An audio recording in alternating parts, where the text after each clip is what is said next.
Welcome all my colleagues from the UDF who are on stage to this meeting and thank them for being here. ഐക്യജനാധിപത്യ മുന്നണിയിലെ എന്റെ സഹപ്രവർത്തകരായ ഈ വേദിയിലുള്ള എല്ലാവരെയും ഞാൻ ഈ യോഗത്തിലേക്ക് സ്വാഗതം ചെയ്യുന്നു. അതുപോലെ ഇവിടെ വന്നതിന് അവരോട് നന്ദി പറയുകയും ചെയ്യുന്നു.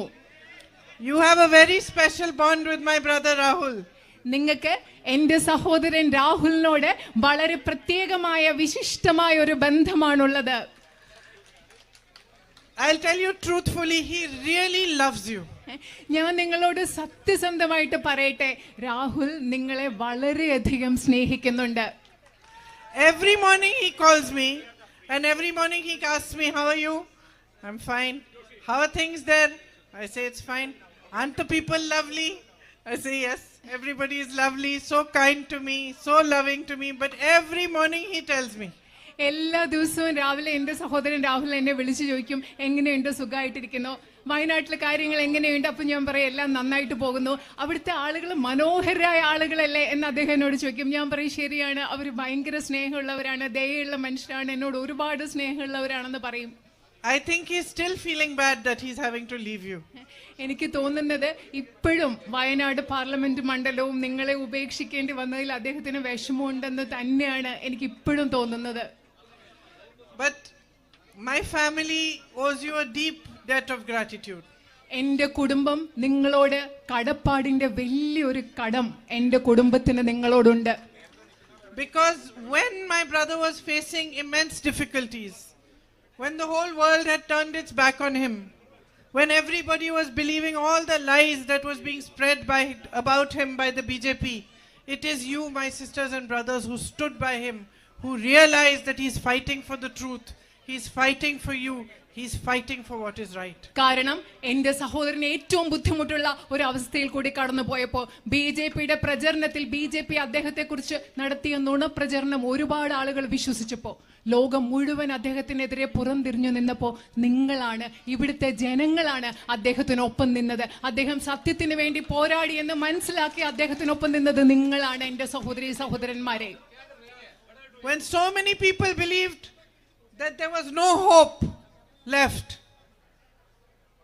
and we all were wondering what to do, how are we going to fight this immense negative power of the BJP and the propagandas they were spreading, my brother decided to walk 4,000 kilometers from Kanyakumari to Kashmir in the name of unity and peace. എല്ലാവരും വിചാരിച്ചു നമുക്കൊരു പ്രതീക്ഷയില്ല, ബിജെപിയുടെ ഈ വലിയ നുണപ്രചരണത്തെ നമ്മൾ എങ്ങനെയാണ് പ്രതിരോധിക്കുന്നത്, ഒരു വഴിയുമില്ല എന്ന് ഒരുപാട് പേര് വിശ്വസിച്ചിരുന്ന സമയത്ത് ഈ രാജ്യത്ത് സമാധാനത്തിന് വേണ്ടി, ഐക്യത്തിന് വേണ്ടി എൻ്റെ സഹോദരൻ കന്യാകുമാരിയിൽ നിന്ന് കശ്മീർ വരെ നടക്കാൻ തീരുമാനിച്ചു. It's you who gave him the courage to do that, the strength to do that, to walk 4,000 kilometers and then to travel from Manipur to Mumbai, another 4,000 kilometers, speaking of peace, of love and brotherhood, in an atmosphere where hatred was being spread, anger was being spread, and divisions were being spread between the people of India. രാജ്യത്തെ ജനങ്ങൾക്കിടയിൽ ദ്വേഷവും വിദ്വേഷവും കോപവും എല്ലാം പറന്നുകൊണ്ടിരുന്ന ഒരു സാഹചര്യത്തിൽ കന്യാകുമാരിയിൽ നിന്ന് കശ്മീർ വരെ 4000 കിലോമീറ്റർ നടക്കാൻ, മറ്റൊരു 4000 കിലോമീറ്റർ മണിപ്പൂരിൽ നിന്ന് ബോംബെ വരെ യാത്ര ചെയ്യാൻ എൻ്റെ സഹോദരന് ഐക്യത്തിന് വേണ്ടി, സാഹോദര്യത്തിന് വേണ്ടി സംസാരിച്ചുകൊണ്ട് യാത്ര ചെയ്യാൻ എൻ്റെ സഹോദരന് കരുത്ത് നൽകിയത്, ശക്തി നൽകിയത് നിങ്ങളാണ്, ഇവിടുത്തെ ജനങ്ങളാണ്. And you gave him that strength and courage. You recognized his fight for what was right and for the truth, because you are the people of Wayanad. നിങ്ങൾ എൻ്റെ സഹോദരന്റെ കരുത്ത് നൽകി, അദ്ദേഹം സത്യത്തിന് വേണ്ടിയാണ് പോരാടുന്നതെന്ന് നിങ്ങൾ തിരിച്ചറിഞ്ഞു. എന്തുകൊണ്ടെന്നാൽ വയനാട് എന്ന് പറഞ്ഞ സ്ഥലത്തെ ജനങ്ങളാണ് നിങ്ങൾ. You have a history of freedom fighters who fought the British for free India. ബ്രിട്ടീഷുകാർക്കെതിരെ ഒരു സ്വതന്ത്ര ഇന്ത്യക്ക് വേണ്ടി പോരാടിയ സ്വാതന്ത്ര്യ സമര സേനാനികളുടെ ഒരു ചരിത്രം നിങ്ങൾക്കുണ്ട്. You have a culture and a tradition of unity. നിങ്ങൾക്ക് ഐക്യത്തിന്റെ ഒരു സംസ്കാരവും ഒരു പാരമ്പര്യവും നിങ്ങൾക്കുണ്ട്. Whether it is Muslims, Christians, Hindus, all of you have lived here peacefully and known and understood that progress can only come if all of you live peacefully together. ഇവിടെ ഹിന്ദുക്കളും മുസ്ലിങ്ങളും ക്രിസ്ത്യാനികളും വിവിധ മതവിഭാഗങ്ങളിൽപ്പെട്ട ആളുകൾ സമാധാനത്തോടു കൂടി ജീവിച്ചിട്ടുണ്ട്. നിങ്ങൾ മനസ്സിലാക്കിയിട്ടുണ്ട് എല്ലാവരും സാഹോദര്യത്തിൽ ജീവിച്ചാൽ മാത്രമേ നമുക്ക് പുരോഗതി സാധ്യമാകൂ എന്ന് നിങ്ങൾ മനസ്സിലാക്കിയിട്ടുണ്ട്. You have a famous church here also, the Nadavayal Church. നിങ്ങൾക്ക് ഇവിടെ വളരെ പ്രസിദ്ധമായ ഒരു നടവയൽ പള്ളിയുണ്ട്. And your Puthari Mahotsavam, right? Puthari Mahotsavam is also very famous. Again, this is a festival that brings everybody together. അതുപോലെ നിങ്ങൾക്ക് പ്രസിദ്ധമായ പുത്തരി മഹോത്സവമുണ്ട്. ശരിക്കും പറഞ്ഞാൽ ഈ ആഘോഷങ്ങൾ എന്ന് പറഞ്ഞാൽ എല്ലാ മനുഷ്യരെയും ഒരുമിച്ച് കൊണ്ടുവരുന്നതാണ് ഈ ആഘോഷങ്ങൾ. This land of yours has a very rich history, a rich tradition, so much natural beauty, so much potential. നിങ്ങളുടെ ഈ ഭൂമി എന്ന് പറയുന്നത് അതിന് മനോഹരമായ സമ്പന്നമായ ഒരു ചരിത്രമുണ്ട്, സമ്പന്നമായ ഒരു പാരമ്പര്യമുണ്ട്. എന്തുമാത്രം പ്രകൃതി ഭംഗിയാണ് ഇവിടെയുള്ളത്. ഈ ഭൂമിയിൽ ഒരുപാട് കഴിവുകളും സാധ്യതകളും ഉണ്ട്. And with this deep understanding that you have of staying united, no matter what pressures are being put on you, what attempts are being made to divide you, you understand that progress can only come if we stay united and strong. നിങ്ങൾക്ക് മേൽ എത്രമേറെ പരസ്പരം വിഭജിക്കപ്പെടാൻ എത്രയധികം സമ്മർദ്ദങ്ങൾ നിങ്ങളുടെ മേൽ ഉണ്ടായാലും നിങ്ങൾ തിരിച്ചറിയുന്നു, ഒരുമിച്ച് ജീവിക്കുന്നതിൽ കൂടെ മാത്രമേ മനുഷ്യർക്ക് പുരോഗതി പ്രാപിക്കാൻ സാധിക്കൂ എന്ന് മനസ്സിലാക്കുന്ന ആഴത്തിലുള്ള ഒരു മനസ്സിലാക്കൽ നിങ്ങൾക്ക് ഇവിടുത്തെ ജനങ്ങൾക്കുണ്ട്. Wherever I have been traveling in the last few days, I have seen potential. I have seen the strength of young people. I have seen them playing soccer in every field I pass, and I see with what dedication they are playing, what good players they are. I have gone to colleges and seen how bright the children are and what a strong future they can make for themselves. കഴിഞ്ഞ കുറേ ദിവസങ്ങളായി ഞാൻ ഇവിടെ യാത്ര ചെയ്യുമ്പോൾ ഈ വയനാടിന്റെ സാധ്യതകൾ ഞാൻ കണ്ടിട്ടുണ്ട്. ഫുട്ബോൾ സ്റ്റേഡിയത്തിൽ കളിക്കുന്ന എത്ര കഴിവുറ്റ മികച്ച കളിക്കാരെ ഞാൻ കണ്ടിട്ടുണ്ട്. അതുപോലെ ഞാൻ കോളേജുകളിലും സ്കൂളിലും പോയപ്പോൾ അവിടെ എത്ര കഴിവുള്ള ചെറുപ്പക്കാരെ കണ്ടിട്ടുണ്ട്. ഇവരെയൊക്കെ കാണുമ്പോൾ എനിക്ക് മനസ്സിലാക്കാൻ സാധിക്കും എത്ര മികച്ച ഒരു ഭാവിക്കുള്ള സാധ്യത ഇവിടെ ഉണ്ടെന്ന് എനിക്ക് മനസ്സിലാക്കാൻ കഴിയുന്നുണ്ട്. I see how you are growing coffee, tea, peppers, spices. Again, that shows your potential. If these things were marketed properly, if there was a proper food processing, focus on food processing, then how much better you could do. നിങ്ങൾ എങ്ങനെയാണ് കാപ്പി കൃഷി നടത്തുന്നത്, തേയില കൃഷി നടത്തുന്നത്, കുരുമുളക് കൃഷി നടത്തുന്നത്, സുഗന്ധവ്യഞ്ജനങ്ങളുടെ കൃഷി നടത്തുന്നത്, ഇതൊക്കെ ഞാൻ കാണുന്നുണ്ട്. ഇതൊക്കെ നമുക്ക് കൃത്യമായിട്ട് ഇവിടെ ഭക്ഷ്യ സംസ്കരണത്തിനുള്ള സ്ഥാപനങ്ങൾ ഉണ്ടായി ഇതൊക്കെ കൃത്യമായി വിപണിയിൽ എത്തിച്ചാൽ എത്രമാത്രം വയനാടിനെ വികസിക്കാൻ പറ്റും എന്നുള്ള സാധ്യത ഞാൻ കാണുന്നുണ്ട്. So I see two things. I see that you have immense potential, and yet wherever I go I also see and understand that there are huge issues you are facing, that your daily life is a struggle. ഞാൻ രണ്ട് കാര്യങ്ങൾ ഇവിടെ കാണുന്നുണ്ട്. ഒരു വശത്ത് എത്രമാത്രം വലിയ സാധ്യതയാണ് ഈ നാടിനുള്ളതെന്ന് ഞാൻ കാണുന്നുണ്ട്.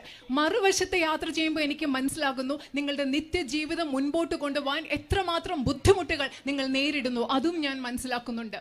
My sisters are standing here. I know what a struggle your life is. No matter how many members in the family are earning today, you still have difficulty making ends meet. എനിക്കറിയാം എൻ്റെ സഹോദരിമാർ അവിടെ നിൽക്കുന്നുണ്ട്. എനിക്കറിയാം വീട്ടിലെ എല്ലാ അംഗങ്ങളും ജോലി ചെയ്താലും ജീവിതം മുൻപോട്ട് കൊണ്ടുപോകാൻ എത്രമാത്രം ബുദ്ധിമുട്ടുകൾ നിങ്ങൾ നേരിടുന്നു എന്നുള്ളത് എനിക്ക് കൃത്യമായിട്ട് അറിയാം. Because of the kind of price rise there is, you have to face many difficulties. കാരണം നമ്മുടെ നാട്ടിൽ എത്രമാത്രം വിലക്കയറ്റമുണ്ടോ അതിന്റെ ഭാഗമായിട്ട് നിങ്ങൾക്ക് ഒരുപാട് ബുദ്ധിമുട്ടുകൾ നേരിടേണ്ടി വരുന്നുണ്ട്. And as farmers in the farming community, when there are floods, when there is damage due to rain, you don't get enough compensation. നിങ്ങൾ കർഷക സമൂഹത്തിൽപ്പെട്ട കൃഷി ചെയ്യുന്ന ആളുകളുണ്ട്. ഇവിടെ വെള്ളപ്പൊക്കം ഉണ്ടാകുമ്പോൾ, മഴയുണ്ടാകുമ്പോൾ, നിങ്ങൾ ഒരുപാട് നാശനഷ്ടങ്ങൾ നേരിടുമ്പോൾ നിങ്ങൾക്ക് ആവശ്യമുള്ള നഷ്ടപരിഹാരം ഇവിടെ കിട്ടുന്നില്ല. You have many problems of access. Roads need to be better. I was just looking at what my brother's notes, and 145 crores of roads in one single year were brought here to Wayanad, but it's still not enough. There's still more work to be done. അതില്ല, നിങ്ങൾക്ക് ഇനി ഒരുപാട് കാര്യങ്ങൾ ചെയ്യാനുണ്ട്. നിങ്ങൾക്ക് മെച്ചപ്പെട്ട റോഡുകൾ വേണം, പല കാര്യങ്ങളിലും നിങ്ങൾക്ക് പ്രവേശനം സാധ്യമാകുന്ന മെച്ചപ്പെട്ട കാര്യങ്ങൾ വേണം. ഞാൻ എൻ്റെ സഹോദരന്റെ നോട്ടുകളിൽ നോക്കുകയായിരുന്നു. 145 കോടി രൂപയുടെ ധനസഹായം റോഡുകൾക്ക് വേണ്ടി വയനാട്ടിൽ ഇവിടെ കൊണ്ടുവന്നിട്ടുണ്ട്. പക്ഷെ അത് മാത്രം പോരാ, നമുക്ക് ഇനി ഒരുപാട് ഇതിൽ ചെയ്യാനുണ്ട്. With a strong focus on agriculture, on improving your situation, on better marketing, better storage facilities and food processing units, a lot can be done here for the farmers of Wayanad. നമുക്ക് വയനാട്ടിലെ കർഷകർക്ക് വേണ്ടി agricultural കൃഷിയിൽ ശ്രദ്ധ കേന്ദ്രീകരിക്കുന്നതിലൂടെ മെച്ചപ്പെട്ട ഭക്ഷ്യ സംസ്കരണ സ്ഥാപനങ്ങൾ, അതുപോലെ സംഭരണശാലകൾ, അതുപോലെ വിപണിയിൽ എത്തിക്കുന്നതിനുള്ള ശ്രമങ്ങൾ, ഇതൊക്കെ ചെയ്യുന്നതിലൂടെ വയനാട്ടിലെ കർഷകർക്ക് വേണ്ടി നമുക്ക് ഒരുപാട് കാര്യങ്ങൾ ഇവിടെ ചെയ്യാൻ സാധിക്കും. And through that focus on agriculture, new jobs can also be generated. കൃഷിയിൽ നമ്മൾ ശ്രദ്ധ കേന്ദ്രീകരിക്കുന്നതിലൂടെ നമുക്ക് പുതിയ പുതിയ തൊഴിലവസരങ്ങളും ഇവിടെ ഉണ്ടാക്കിയെടുക്കാൻ സാധിക്കും. You have an immense issue of man-animal conflict. മനുഷ്യ വന്യജീവി സംഘർഷം എന്ന് പറയുന്ന ഒരു വലിയ പ്രശ്നം നിങ്ങൾ ഇന്ന് നേരിടുന്നുണ്ട്. Especially dairy farmers are suffering even more from it. നമ്മുടെ അത് മാത്രമല്ല, ഇവിടുത്തെ ക്ഷീര കർഷകർക്ക് ഇതുമൂലം വളരെയധികം ബുദ്ധിമുട്ടുകൾ ഉണ്ടാവുന്നുണ്ട്.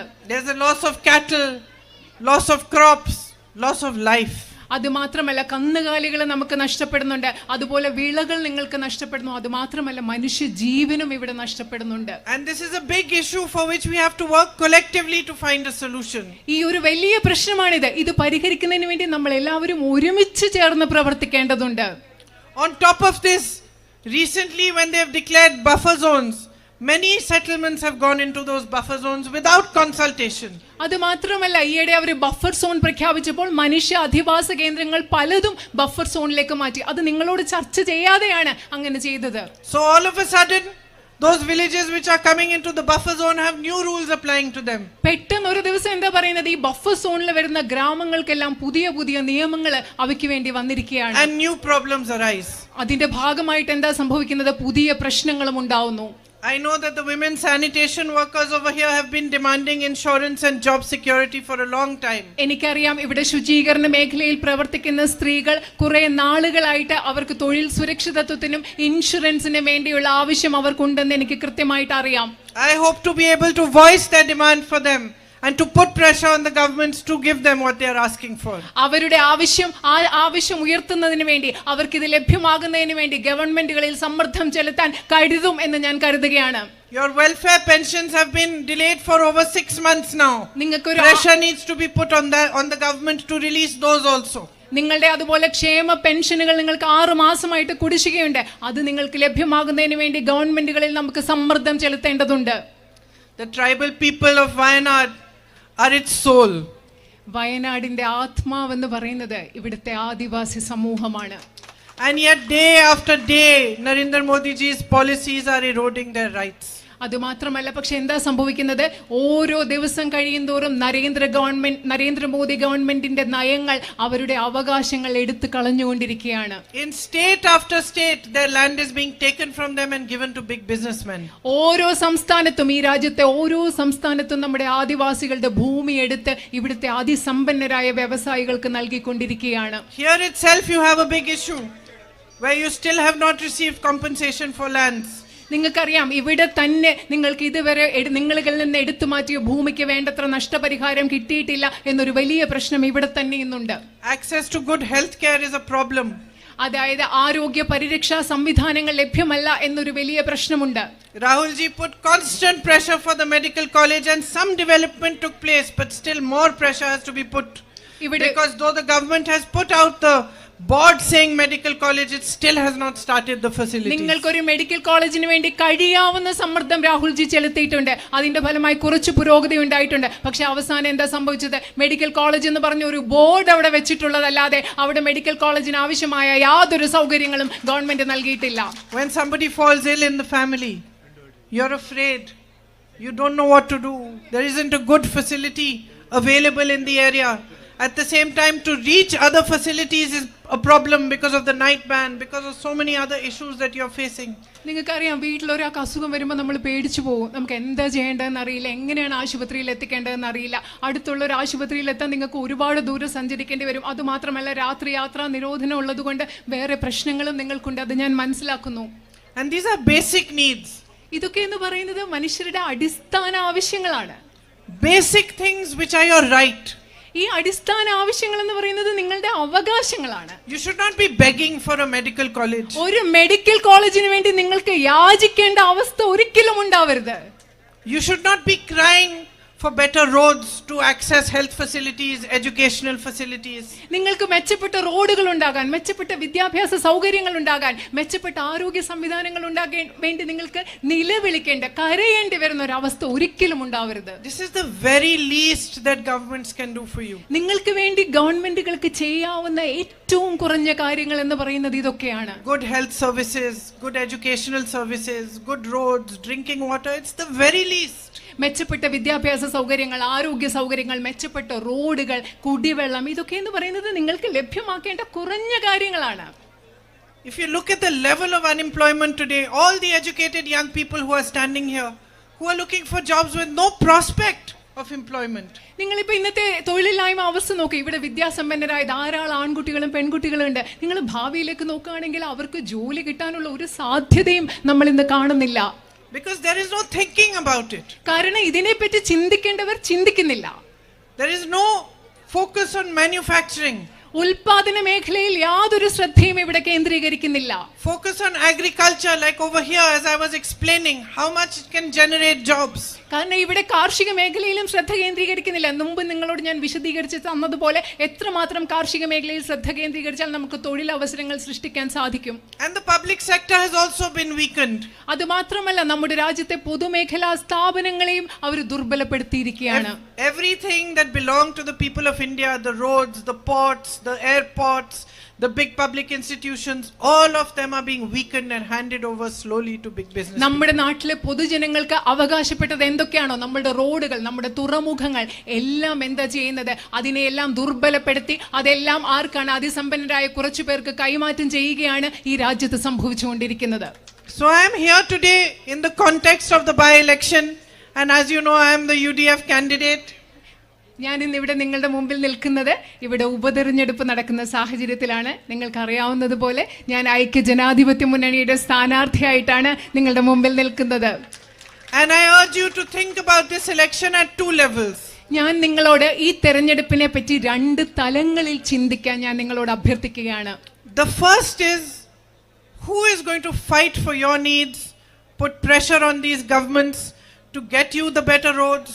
Who is going to create a vision for Wayanad with some focus on food processing, on agriculture, on tourism, which can show the whole world the natural beauty of Wayanad and benefit the people of Wayanad? How are we going to work together to create this new vision and to work hard so that the future of the young people of Wayanad and of all of you is improved? ഒരു തലത്തിൽ നിങ്ങൾ ചിന്തിക്കേണ്ട നിങ്ങളുടെ നിത്യജീവിതത്തിലുള്ള പ്രശ്നങ്ങൾ എന്താണ്? നിങ്ങൾക്ക് മെച്ചപ്പെട്ട ആരോഗ്യം, നിങ്ങൾക്ക് മെച്ചപ്പെട്ട റോഡുകൾ, മെച്ചപ്പെട്ട വിദ്യാഭ്യാസ സമ്പ്രദായങ്ങൾ, ഇവിടെ മെച്ചപ്പെട്ട ഭക്ഷ്യ സംസ്കരണ സ്ഥാപനങ്ങൾ, ഇതൊക്കെ സൃഷ്ടിച്ച് നിങ്ങളുടെ ദൈനംദിന പ്രശ്നങ്ങൾക്ക് വേണ്ടി ഗവൺമെന്റുകളിൽ സമ്മർദ്ദം ചെലുത്താൻ, അതിനുവേണ്ടി പോരാടാൻ, വയനാടിന് വേണ്ടി ദീർഘദർശനത്തോടുകൂടി ഒരുമിച്ച് പ്രവർത്തിച്ച് ഒരു കാഴ്ചപ്പാടുണ്ടാക്കാൻ ആർക്കാണ് സാധിക്കുന്നത്? അതിനെപ്പറ്റി നിങ്ങൾ ഒരു വശത്ത് ചിന്തിക്കണം. Who is going to work for you with dedication and respect and love and honesty? നിങ്ങൾക്ക് വേണ്ടി ആരാണോ സ്നേഹത്തോടുകൂടി, സത്യസന്ധതയോടുകൂടി, സമർപ്പണത്തോടുകൂടി, ബഹുമാനത്തോടു വേണ്ടി പ്രവർത്തിക്കുന്നത്, അതിനെപ്പറ്റി നിങ്ങൾ ഈ തെരഞ്ഞെടുപ്പിൽ ഒരു വശത്ത് നിന്ന് ചിന്തിക്കണം, ഒരു തലത്തിൽ ചിന്തിക്കണം. And at another level, I want you to think about where our country stands today. മറ്റൊരു തലത്തിൽ ഈ തെരഞ്ഞെടുപ്പിൽ നിങ്ങൾ ചിന്തിക്കണം, ഇന്ന് നമ്മുടെ രാജ്യം എവിടെ നിൽക്കുന്നു എന്നതിനെ കുറിച്ചും നിങ്ങൾ ചിന്തിക്കണം. Where the politics of the BJP, which is spread across the country, is a politics of hatred, of anger, of divisiveness and of distraction. അത് മാത്രമല്ല ഈ രാജ്യത്ത് മുഴുവൻ നിലനിൽക്കുന്ന BJPയുടെ വിദ്വേഷത്തിന്റെ, ദേഷ്യത്തിന്റെ, അതുപോലെ വിശ്വസ്തതയില്ലായ്മയുടെ, ജനങ്ങളുടെ ശ്രദ്ധയെ തിരിച്ചുവിടുന്ന ആ രാഷ്ട്രീയത്തെക്കുറിച്ചും ഈ തെരഞ്ഞെടുപ്പിൽ നിങ്ങൾ ചിന്തിക്കണം. The real issues of the people are not discussed. ഈ real problems are not resolved. ഈ രാജ്യത്തെ ജനങ്ങളുടെ യഥാർത്ഥ പ്രശ്നങ്ങൾ ഇവിടെ ചർച്ച ചെയ്യുന്നില്ല. ഈ പ്രശ്നങ്ങൾക്ക് വേണ്ട പരിഹാരങ്ങൾ ഇവിടെ കണ്ടെത്തുന്നില്ല. Unemployment, as I said, is at a high. Prices are rising without any sort of idea that they might actually stop at some point. They just continue to rise. അത് മാത്രമല്ല ഞാൻ നേരത്തെ പറഞ്ഞതുപോലെ തൊഴിലില്ലായ്മ ഏറ്റവും വലിയ നിരക്കിലാണ് ഇവിടെ ഉള്ളത്. അതുപോലെ വിലക്കയറ്റം കുതിച്ചുയരുകയാണ്. അതിനെ തടയാനുള്ള ഒരു ആശയവും ഇവിടെ നടപ്പിലാകുന്നില്ല. As I said, basic services are not available. അത് മാത്രമല്ല അടിസ്ഥാന സൗകര്യങ്ങളും സേവനങ്ങളും പോലും നിങ്ങൾക്ക് ഈ രാജ്യത്ത് നിന്ന് ലഭ്യമല്ല. And the discussion is not about this. Politics is not focused on resolving this. The politics of the BJP is only focused on distracting you from your problems. അത് മാത്രമല്ല, രാഷ്ട്രീയത്തിൽ ഇതിനെപ്പറ്റി ചർച്ച ചെയ്യുന്നില്ല. ഈ പ്രശ്നങ്ങൾ പരിഹരിക്കുന്നതിനെ പറ്റി അല്ല രാഷ്ട്രീയം ചർച്ച ചെയ്യുന്നത്. ബിജെപിയുടെ രാഷ്ട്രീയം എന്ന് പറയുന്നത് ഈ പ്രശ്നങ്ങളിൽ നിന്ന് നിങ്ങളുടെ ശ്രദ്ധ തിരിച്ചുവിടാൻ വേണ്ടി മാത്രമുള്ള രാഷ്ട്രീയമാണ്. Because its only aim. ഇതിനും കൂടെ ആ സമയത്ത് ഇവിടെ വന്നപ്പോൾ ഞാൻ കണ്ടു, ജീവിതത്തിലെ കുടുംബാംഗങ്ങളെ എല്ലാം നഷ്ടപ്പെട്ട കുഞ്ഞുങ്ങളെ ഞാൻ കണ്ടു.